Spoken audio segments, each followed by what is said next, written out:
دوستو آج میں آپ کو ایک ایسی رات کے بارے میں بتانے جا رہا ہوں جو تمام راتوں سے افضل ہے۔ وہ رات جس میں اللہ تعالیٰ نے اپنے حبیب صلی اللہ علیہ وسلم کو اپنی بارگاہ میں بلایا۔ وہ رات جس میں زمین و آسمان کا فاصلہ مٹ گیا۔ وہ رات جب انسان کی حدیں پار ہو گئیں، اور وہ رات جس میں اللہ کے کسی محبوب فرشتے نے ایسی حالت نہیں دیکھی ہوگی۔ دیکھا یہ شب معراج یعنی 27 رجب کی رات ہے، جب اللہ تعالیٰ نے رسول اللہ صلی اللہ علیہ وسلم کو اپنی طرف بلایا اور آپ کو وہ عظمت عطا فرمائی، وہ معجزہ جو صرف آپ کے لیے خاص تھا۔ لیکن دوستو، آج کل بہت سے لوگ اس رات کو محض افسانوں تک محدود کر دیتے ہیں۔ بعض کہتے ہیں کہ اس رات میں کوئی خاص عبادت نہیں ہے، بعض مجلسوں میں رات گزارتے ہیں، اور بعض ایسے کاموں میں مشغول رہتے ہیں جن کا نہ قرآن میں ذکر ہے اور نہ حدیث میں۔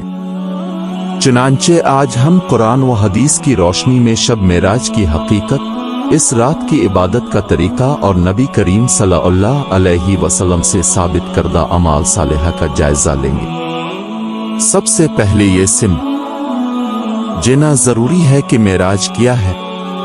معراج کا مطلب ہے چڑھنا، اوپر جانا، عروج حاصل کرنا۔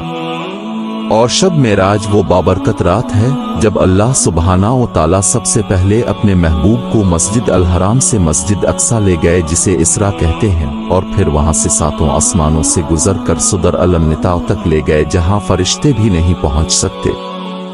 اللہ تعالیٰ نے قرآن پاک میں سورہ بنی اسرائیل میں فرمایا ہے کہ مبارک ہے وہ قوم جس نے اپنے بندے کو رات کے کچھ حصہ میں مسجد الحرام سے مسجد اقصیٰ تک کا سفر کرایا، جس کے گرد ہم نے برکتیں رکھی ہیں تاکہ ہم اسے اپنی نشانیاں دکھائیں۔ یہ وہ سفر تھا جو چند گھنٹوں میں مکمل ہوا، جب رسول اللہ صلی اللہ علیہ وسلم نے تمام انبیاء سے ملاقات کی، جب اپنے جنت اور جہنم کو دیکھا، جب اپنے آپ کو اللہ کی بارگاہ میں پیش کیا۔ اس رات کا ذکر صحیح احادیث میں بھی موجود ہے۔ حضرت انس بن مالک رضی اللہ عنہ سے روایت ہے کہ رسول اللہ صلی اللہ علیہ وسلم نے فرمایا، میرے پاس براق لایا گیا جو ایک سفید جانور تھا، گدھے سے بڑا اور گاڑی سے چھوٹا تھا، جس کی نظر جہاں پڑتی تھی وہیں قدم رکھتا تھا۔ رسول اللہ صلی اللہ علیہ وسلم براق پر سوار ہوئے، جبرائیل علیہ السلام آپ کے ساتھ تھے، اور یہ عظیم سفر شروع ہوا۔ جب آپ مسجد اقصیٰ پہنچے تو تمام انبیاء وہاں جمع تھے۔ حضرت ابراہیم، حضرت موسیٰ، حضرت عیسیٰ، تمام انبیاء تشریف لائے تھے، اور اس وقت رسول اللہ صلی اللہ علیہ وسلم نے ان کی تائید کی۔ یہ وہ لمحہ تھا جب تمام انبیاء نے اس بات کی تصدیق کی کہ محمد صلی اللہ علیہ وسلم تمام انبیاء کے امام، تمام رسولوں کے سردار ہیں۔ پھر وہاں سے آپ کو اٹھا لیا گیا۔ پہلے آسمان پر آپ کی ملاقات حضرت آدم علیہ السلام سے ہوئی۔ اس نے مسکراتے ہوئے کہا کہ آمد مبارک ہو، اچھا بیٹا اور اچھا نبی آ گیا ہے۔ دوسرے آسمان پر آپ کی ملاقات حضرت عیسیٰ اور حضرت علیہ السلام سے ہوئی۔ تیسرے پر اپنے حضرت یوسف علیہ السلام کو دیکھا، آپ ان کا حسن دیکھ کر حیران رہ گئے۔ چوتھے آسمان پر حضرت ادریس علیہ السلام، پانچویں پر حضرت ہارون علیہ السلام، چھٹے پر حضرت موسیٰ علیہ السلام، اور ساتویں آسمان پر حضرت ابراہیم علیہ السلام، جو بیت اللہ کے پاس تکیہ لیے بیٹھے تھے۔ ہر نبی نے آپ کو قبول کیا، ہر ایک نے آپ کی عظمت کا اعتراف کیا، اور پھر آپ کو صدر المنتاع لے جایا گیا، جہاں تمام مخلوقات کی حد ہے۔ اس سے آگے کوئی فرشتہ نہیں جا سکتا۔ جبرائیل علیہ السلام نے عرض کیا، اے رسول اللہ، میں اس سے آگے نہیں جا سکتا، اگر میں ایک انگلی بھی آگے بڑھا تو جل جاؤں گا۔ لیکن اللہ نے آپ کو آگے بلایا، وہ جگہ جہاں صرف آپ پہنچے، جہاں اللہ نے آپ سے بغیر کسی وجہ کے، بغیر کسی پردے کے بات کی۔ یہ وہ منزل تھی جس تک پہنچنا کسی کو نصیب نہیں ہوا۔ دوستو، اس عظیم سفر میں اللہ تبارک و تعالی نے اپنے محبوب کو بہت کچھ دکھایا۔ اس نے جنت کے دروازے کھولے جہاں دودھ، شہادت اور پانی کی نہریں بہہ رہی تھیں۔ जहां मोमिनीन के लिए अक्सर तैयार थीं। रसूल अल्लाह सल्लल्लाहु अलैहि वसल्लम ने फरमाया कि मैंने वहां सोने का कसर देखा। मैंने पूछा कि ये किसका है, तो मुझे बताया गया कि ये उमर बन खिताब का है। मैं अंदर जाकाफ रे देखना चाहता था, लेकिन फिर मुझे आपकी गहराई याद आई और जा ना सका। ये सुनकर हजरत उमर रजी अल्लाह अन्हु रोने लगे और अर्ज किया, या रसूल अल्लाह, क्या मैं आप पर हमला करूं? और फिर तुम्हें जहन्नम दिखाया गया। तुमने वो अजाब देखा जो गुनहगारों के लिए तैयार किया गया है। आपने देखा कि कुछ लोग आग में लटक रहे हैं, उनके सींग दांतों की तरह लंबे हैं और वो पत्थर खा रहे हैं। ये वो लोग थे जिन्होंने गैर कानूनी तरीके से लोगों का माल खाया। कुछ लोग ऐसे भी थे जिनके सर पत्थर मारकर कुचले जा रहे थे, लेकिन फिर वो जिंदा हो जाते थे। ये वो लोग थे जो नमाज में सस्ती करते थे। कुछ औरतें अपने बालों से आग में उल्टा लटक रही थीं। ये वो औरतें थीं जिन्होंने अपने बालों को नामहरम के लिए खुला रखा था।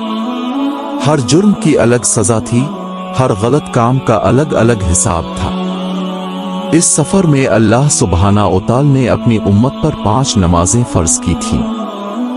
जब रसूल अल्लाह सल्लल्लाहु अलैहि वसल्लम वापस तशरीफ लाए तो हजरत मूसा अलैहि अस्सलाम ने पूछा कि आपकी उम्मत पर क्या चीज वाजिब है? बढ़िए, आपने जवाब दिया 50 नमाजें। हजरत मूसा अलैहि अस्सलाम ने फरमाया, वापस जाओ और इसे कम करो।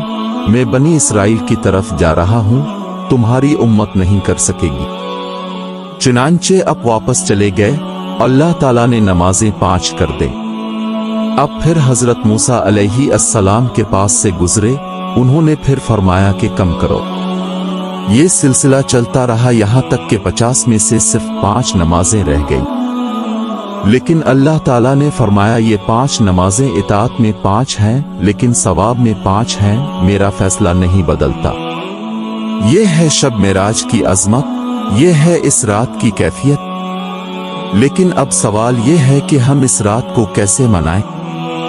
क्या इस रात में कोई खास इबादत है? क्या कुछ नवाफिल हैं जो रसूल अल्लाह सल्लल्लाहु अलैहि वसल्लम से साबित है?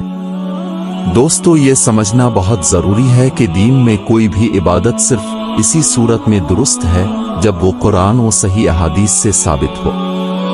अगर कोई चीज रसूल अल्लाह सल्लल्लाहु अलैहि वसल्लम से साबित ना हो तो वो बिदअत है और हर बिदअत गुमराही है। हजरत आयशा रजी अल्लाह अन्हा से रवायत है, काफ हे रसूल अल्लाह सल्लल्लाहु अलैहि वसल्लम ने फरमाया, जिसने दुनिया में कोई ऐसी नई चीज निकाली जो उसके अंदर से ना हो तो वो मरदूद है। इसलिए हमें देखना है कि क्या रसूल अल्लाह सल्लल्लाहु अलैहि वसल्लम ने शब मेराज के लिए कोई खास अमल बताया है? क्या आपने फरमाया कि इस रात में इतनी रकतें पढ़ें? क्या आपने कहा है कि इस रात ये दुआ पढ़नी चाहिए? सही अहादीस और उलमाए किराम की तहकीक से ये बात वाज़ेह है कि रसूल अल्लाह सल्लल्लाहु अलैहि वसल्लम ने शब मेराज के लिए अलहदा इबादत की इजाज़त नहीं दी, न ही इसने इस तारीख को किसी खास अमल के लिए वक्फ किया। लेकिन इसका ये मतलब नहीं कि इस रात इबादत न करें। इसका मतलब सिर्फ ये है कि हम सिर्फ वही इबादत करें जो आम तौर पर राइज है, जो हर वक्त जायज़ है। दोस्तों, रात की इबादत को इस्लाम में बड़ा मकाम हासिल है। अल्लाह सुब्हाना व तआला कुरान पाक की सूरा ज़ुमर में फरमाता है कि क्या वो शख्स जो रात को सजदे में खड़ा हो और इबादत करता हो, आखिरत से डरता हो और अपने रब की रहमत की उम्मीद रखता हो, वो इस शख्स के बराबर हो सकता है जो ऐसा नहीं करता। और रसूल अल्लाह सल्लल्लाहु अलैहि वसल्लम ने फरमाया, फर्ज नमाजों के बाद सबसे अफजल नमाज रात की नमाज है। लिहाजा अगर हम तहज्जुद पढ़ना चाहते हैं, नवाफिल पढ़ना चाहते हैं, अशब मेराज या किसी और रात में कुरान मजीद की तिलावत करना चाहते हैं, तो ये बहुत फजीलत है। लेकिन इस शर्त के साथ कि हम ये ना समझें कि सिर्फ ये रात खास है, बल्कि हर रात इबादत के लिए अच्छी है।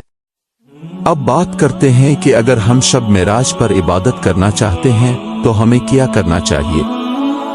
सबसे पहले हम तहज्जुद की नमाज पढ़ सकते हैं। रसूल अल्लाह सल्लल्लाहु अलैहि वसल्लम रात को उठकर लंबी नमाजें पढ़ते थे, कम अज कम 2 रकत है, इससे ज्यादा। हर 2 रकत के बाद सलाम फेरना चाहिए। नमाज में लंबी क़िरात की जाए, रुकू और सजदा आराम से किया जाए और दिल को हाजिर रखा जाए। दूसरा अमल कुरान मजीद की तिलावत है। अल्लाह के कलाम की तिलावत हर वक्त सवाब का जरिया है।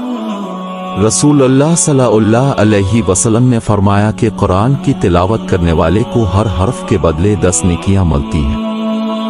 लिहाजा अगर हम इस रात कुरान मीम जयत की तिलावत अकीदत के साथ करें और मानी को समझी तो ये बहुत बड़ी बरकत है।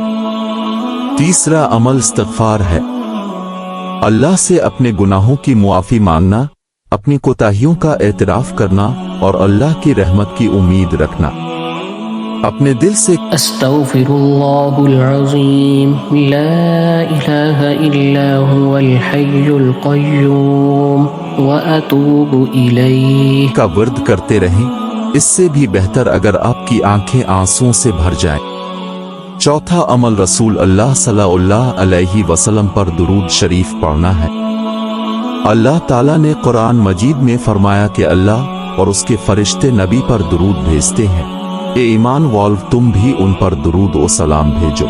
अल्लाहुम्मा सल्लि अला मुहम्मदिन व अला आलि मुहम्मद कमा सल्लैता अला इब्राहीम व अला आलि इब्राहीम इन्नका हमीदुम मजीद। अल्लाहुम्मा बारिक अला मुहम्मदिन व अला आलि मुहम्मद कमा बारकता अला इब्राहीम व अला आलि इब्राहीम इन्नका हमीदुम मजीद। ये दुरूद इब्राहिमी है जो नमाज में पढ़ा जाता है, इसे ज्यादा से ज्यादा पढ़े। पांचवा अमल नमाज है। रात के आखिरी पहर में अल्लाह ताला आसमानों पर नुज़ूल फरमाता है, क्या कोई है जो मुझसे इस्तिग़फ़ार करे और मैं उन्हें बख्श दूं? क्या कोई है जो मुझसे इस्तिग़फ़ार करे और मैं उन्हें बख्श दूं? लिहाजा अगर आप रात को उठ सकते हैं, तहज्जुद पढ़ सकते हैं और फिर अपने रब के हुजूर हाथ उठाते हैं, आंखों में आंसू और दिल में इखलास के साथ, यही वो वक्त है जब दुआएं कबूल होती हैं। दोस्तों, शब मेराज एक ऐसी रात है जो हमें अपने नबी सल्लल्लाहु अलैहि वसल्लम के मर्तबे और अल्लाह ताला के इस मकाम की याद दिलाती है। हमारा फर्ज है कि हम इस सफर को याद रखें, इस सबक को समझें और अपनी जिंदगियों को इबादत से मौसूम करें। लेकिन हमें इस बात को यकीनी बनाना चाहिए कि हम सिर्फ कुरान और सही हदीस का इतलाक करें, किसी भी उलझन से बचें और हर रात को इबादत की रात समझें। अल्लाह ताला हमें सिरात मुस्तकीम पर चलने की तौफीक अता फरमाए, हमारी अकीदतों को कबूल फरमाए और हमें अपने महबूब की शफाअत नसीब फरमाए। आमीन।